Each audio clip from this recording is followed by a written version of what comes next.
ഞാൻ കഴിക്കുന്നത് അവിലുകൊണ്ട് ഉണ്ടാക്കിയൊരു ഉപ്മാവാണ്. ഇതിലെന്തെല്ലാം ചേർത്തിട്ടുണ്ട്? ഇതിൽ കപ്പലണ്ടി, ഉരുളൻകിഴങ്ങ്, ക്യാരറ്റ്, സബോള ഇതെല്ലാം കൂട്ടിയിട്ടുള്ളതാണ്. പച്ചമുളക് ഉണ്ട്, പിന്നെ ഇഞ്ചി, വേപ്പില അതിനോട് ചേർത്ത് കഴിക്കാൻ സാലഡ് കണ്ടില്ലേ. പിന്നെ കുടിക്കാനുള്ള സാധനം ഇതാണ്. ഇത് മറ്റേ സാധനം കേട്ടാ, തെറ്റിദ്ധരിക്കണ്ട. ഇത് ശംഖുപുഷ്പത്തിന്റെ ജ്യൂസ്. അരി തേന വെച്ചപ്പോ ഈ കളർ വന്നതാ. ഞാൻ അത് ടേസ്റ്റ് ചെയ്യാം.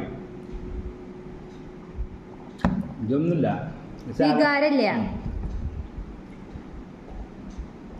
ഇത് തേൻ്റെ വെള്ളം തന്നെ. ഇത് തേൻ കൂടിപ്പോയി, അല്ലെങ്കിൽ ഒന്നുകൂടി കളറ് കുട്ടിയാണ്. അപ്പൊ ഇത് തേന വെച്ച ശംഖുപുഷ്പം, ഇത് തേന ഒഴിക്കാത്ത ശംഖുപുഷ്പം. ഇതിൽ വേണമെങ്കിൽ പഞ്ചസാര ഇടാം. അപ്പൊ ഈ കളർ കിട്ടും. അപ്പൊ എല്ലാവരും ബൈ.